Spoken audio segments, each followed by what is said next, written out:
तो हम अब क्वेश्चन नंबर 5 को लास्ट में लेंगे। अब देखो अगला क्वेश्चन आपका है क्वेश्चन नंबर 6। बहुत ही गंदा सवाल है। 100 लोग खड़े लाइन में, और यस अगर आप जानना चाहते हो तो ये 100 डॉट्स ही बना रखे हैं मैंने यहाँ पे। 100 लोग लाइन में खड़े, पांचवा इंसान बोलता है 5 और निकल जाता है। मतलब सारे अपना नंबर बोलते हैं कहाँ पे खड़े और निकल जाते हैं। लास्ट में बचता है 4 आदमी। 4 से पहले पांचवा आदमी निकला, तो जो लास्ट आदमी जो निकला उसकी ओरिजिनल पोजीशन क्या थी हमें ये बतानी है। आंसर तो देखो 98 है। आप पूछो मैंने कैसे निकाला, मैंने तो देखो मैनुअल काउंटिंग से निकाला, पर नकुल गर्ग का ये सोल्यूशन है जो उसने रिमाइंडर निकाल के दिया है, वो क्रेडिट्स देने पड़ेंगे वरना पता चले वो मेरे ऊपर कोर्ट केस कर दे। तो यहाँ पे बेसिकली एक मेथड ये है कि आप रिमाइंडर से देख लो।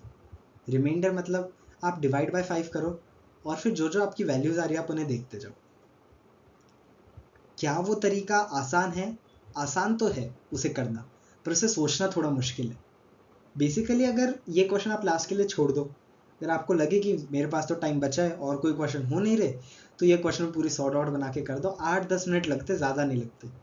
थोड़ा सा रिलैक्स होके पानी वानी पी के ये 100 डॉट बनाओ और फिर बस काटते जाओ। काटने का भी स्टाइल है कि सबसे पहले तो 5, 10, 15, 20 वाले तो काट ही दो, है ना। और उसके बाद जितने बचेंगे उन्हें ऐसे नहीं रैंडमली काट रहे हो कि हाँ ये छठा हो गया तो उसके बाद 12वां आएगा, तो ऐसे रैंडमली नहीं। तो आप अगला काट दो, जो भी मतलब 4 के बाद अगला जो डिजिट लगे उसे काट दो। 1 2 3 4 5 पांचवा काट दिया, 1 2 3 4 5 पांचवा काट दिया।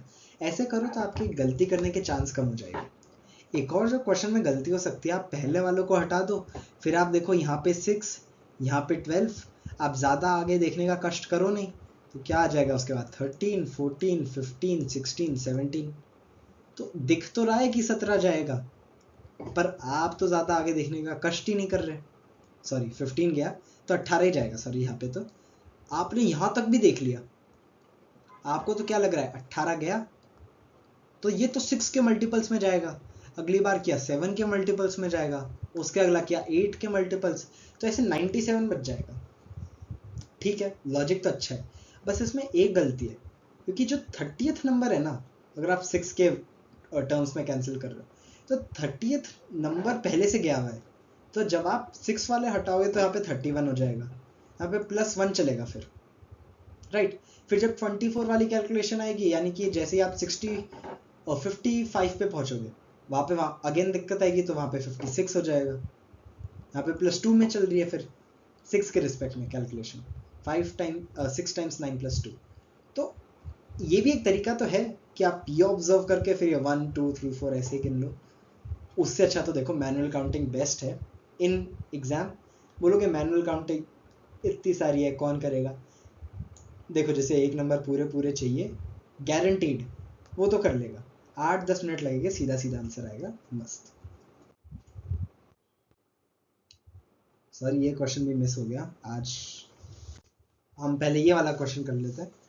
Find the remainder when 2025 raised to power 2026 minus 2025 is divided by 2025 raised to power का स्क्वायर प्लस 2026। सबसे पहले लिखो 2026 को 2025 +1। देखो इस क्वेश्चन का आंसर है 0, है ना। मतलब अगर आपको वो जानना था तो मैंने लिख रखा है स्क्रीन पे 0, तो आप ये 0 आंसर है इसका। A cube minus B cube की आइडेंटिटी यूज देखोगे, ऑब्जर्व करो कि a minus B into A square plus B square plus A B,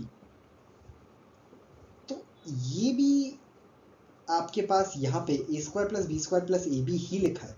2025 का स्क्वायर प्लस 2025 इंटू 1 प्लस 2025। इस वाली चीज़ को यूज़ करके बेसिकली मैं यहाँ पे आ गया, डिनोमिनेटर को मैंने लिख दिया 2025 का क्यूब -1 डिवाइडेड बाई 2024, न्यूमरेटर में लिख दिया 2025 2024, और यहाँ पे आ जाएगा 2025 रेज़ टू पावर 2025 -1। देखो मज़ेदार बात क्या है, 2025 डिविजिबल बाय 3 है, और मेरा एक क्लेम है। क्या क्लेम है? x raise to power 3n minus y raise to power 3n divided by x cube minus y cube, remainder 0 देता है। मैं कैसे कह सकता हूँ डायरेक्टली, कैसे 0 लिखा है 6 नहीं है, 0 देता है, कैसे कह सकता हूँ देखते हैं। ये देखो a raise to power 3n minus b raise to power 3n divided by a cube minus b cube, अगर मैं A cube minus B cube consider करूँ, इनको 1 डाल दूँ, ऑब्वियसली डिविजिबल है।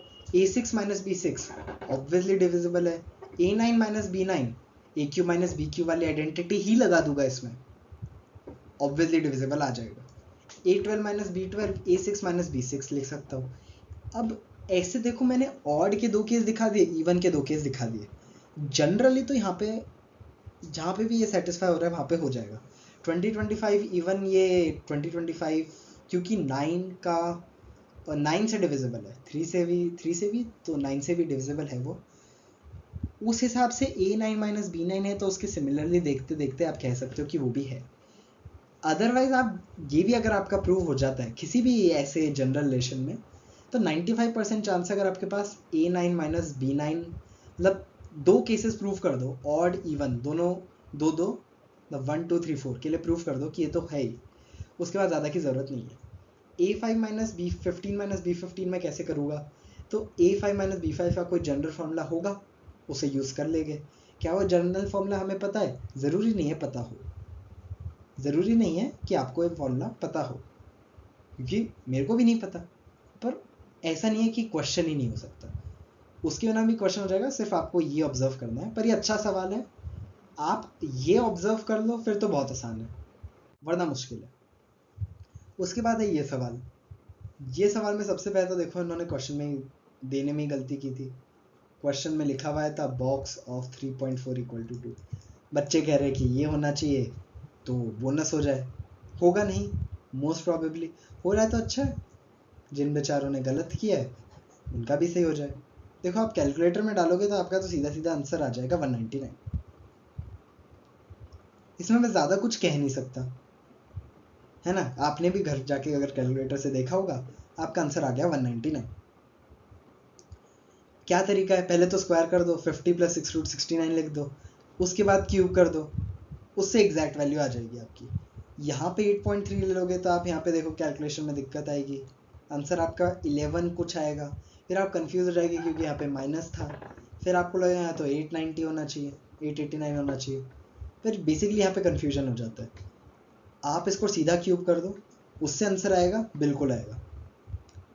क्या ये करना सही बात है? अगेन ये वही सवाल है, 8-10 मिनट लगेंगे, लास्ट के आपके पास आधा घंटा बचा, मान लो 1.5 घंटे में आपसे हो गया जितना होना था। उसके बाद में मान लो आपसे 5-6 क्वेश्चन हुए जो आसानी से हो सकते हैं इस पेपर में, वही बाकी मान लो किसी वजह से कोई नहीं बना, तो ये वाला क्वेश्चन और वो 100 लोगों वाला क्वेश्चन दोनों हो सकते हैं उस टाइम फ्रेम में। अगला ये क्वेश्चन अति सरल। अब ये क्वेश्चन और फर्स्ट क्वेश्चन कंपीट कर रहे हैं कि हमें कौन गलत करेगा, है ना। ये क्वेश्चन आपका कब गलत होगा? जब आप होल नंबर नहीं पढ़ो एंगल्स के लिए। फर्स्ट क्वेश्चन तब गलत होगा जब आप बहुत ही बुरी कैलकुलेशन मिस्टेक कर दो। कैलकुलेशन बहुत सिंपल है, यहाँ पे थीटा, यहाँ पे भी थीटा, क्योंकि आइसोसेलेस है, वो थीटा तो 180 माइनस थीटा, दो ये वाला भी आइसोसेलेस है, ये अल्फा तो ये भी अल्फा, तो 180 minus 2 theta alpha, 180 minus 2 theta plus theta by 2। ये कैसे लिखा? इस BDC ट्राइंगल में मैंने सम ऑफ ट्राइंगल लगा दिया, उससे ये कंडीशन आ जाती है। इस कंडीशन को मैं डायरेक्टली यूज करूंगा और मेरे पास आंसर आ जाएगा। मस्त 180 minus 3 theta by 2, theta whole number होना चाहिए, 0 कह सकता हूँ, हाँ, फिर 180 आ जाएगा। ट्राइंगल में 180 कोई एंगल हो नहीं सकता प्रॉपरली, ट्राइंगल में, आइसोसेलेस ट्राइंगल में तो नहीं हो सकता। तो हम थीटा को 2 लेंगे इंटीग्रल वैल्यू के लिए, ताकि 180 माइनस 3 करके 177 ये भी आपका होल नंबर में आ जाए। ये भी बहुत आसान सवाल था, बट ये भी सही होने के पूरे चांसेस है, पर ये उतना आसान भी नहीं था, फर्स्ट और 10 जितना आसान भी नहीं है ये क्वेश्चन 11। अब देखो लोगों ने क्या किया, बहुत समझदार लोग थे, 10 और 11 बहुत आसान दे दिए और उसके बाद 12th एकदम मुश्किल दे दिया। अभी 12th पे भी आता है। Sides of triangle are in GP, सबसे छोटी साइड को मैंने कह दिया 2, उसके अगले वाली को कह दिया AR, जीपी में है, क्या मैं इस वाली को 2 कह दूँ, फिर उसे 2a bye are AR square ले सकता हूँ? ले लो, तुम्हें लगेगा कि हमें तो यही पढ़ाया था स्कूल में कि ऐसे लेते हैं तो a बाय आर, a और AR लेना होता है, ले लो, कोई इसमें दिक्कत तो है नहीं आंसर के लिए, पर कैलकुलेशन में तो आपको फिर भी यही करना पड़ेगा, तो मैंने सीधा AR और AR स्क्वायर ले लिया।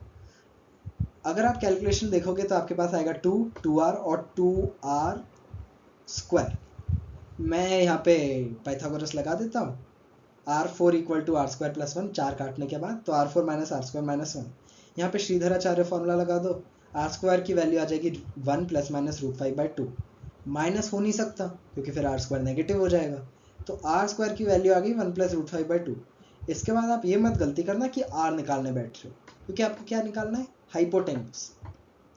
एरिया निकालना होता, पेरीमीटर निकालना होता, तो मैं शायद फिर भी कंसिडर करता मतलब आर निकालना, पर यहाँ पे ज़रूरत ही नहीं है तो मैं निकालूंगा ही नहीं। सीधा 1 प्लस रूट 5/2 है, यहाँ पे इंटू 2 किया, सीधा सीधा 1 प्लस रूट 5 आंसर है, ऑप्शन ए आंसर आ जाएगा। अब देखो क्वेश्चन 12 तो देखो अभी तक आई डोंट नो एनीवन जिससे ये हुआ है। मुश्किल सवाल है, आप में से किसी से हो जाए तो कमेंट्स में आप अपना solution according to you answer जो होगा उसके साथ भेज देना, सोल्यूशन पर प्रॉपर होना चाहिए। अगले सवाल पे चलते हैं। Angle R equal to 2 angle P, P R equal to 5, Q R equal to 4, find P Q. आसान सवाल है, अगर आपको साइन लॉ कोसाइन लॉ आता है, दोनों में से कुछ भी आता है हो जाएगा। कोसाइन लॉ से लंबा पड़ेगा तो पड़ेगा, साइन लॉ से बड़ी आसानी से होएगा, बड़े सरल तरीके से होगा। साइन लॉ से कैसे किया, sine theta by 4 equal to sine 3 theta by 5 equal to sine 2 theta by X. Sine theta ऊपर से काट दिया, आइडेंटिटीज लगाओगे तीनों में एक एक साइन थीटा आएगा, ऊपर से हर जगह से काट दो। 1/4 equal to 3 minus 4 sine square theta by 5 is equal to 2 cos theta by X आ जाएगा। ये होने के बाद जब आप ये कर लोगे तो उससे 3 माइनस 4 साइन स्क्वायर थीटा को लिख लो 4 कॉस स्क्वायर थीटा माइनस 1। जैसे आप उसे 4 कॉस स्क्वायर थीटा माइनस 1 करके क्रॉस मल्टीप्लाई कर दो, उससे कॉस स्क्वायर थीटा 9/16 आ जाएगा। आप पूछोगे कॉस में क्यों कन्वर्ट किया, क्योंकि जो x equal to 8 cos theta आ जाता है हमारा फर्स्ट और थर्ड को कंपेयर करने से हमारे पास x equal to 8 cos theta आ जाता है। तो हमने सीधा कॉस थीटा के टर्म्स में लिख के कॉस थीटा निकाल लिया। कॉस थीटा आ जाता है आपका 3/4। साइन थीटा निकालोगे थोड़ी सी कॉम्प्लेक्स कैलकुलेशन आएगी, सीधा कॉस थीटा 3/4 यहाँ पे डालोगे, आपका x आ गया r आसानी से 6। साइन लॉ आता है बड़ी आसानी से हो जाएगा, वरना हो सकता है ना हो। तो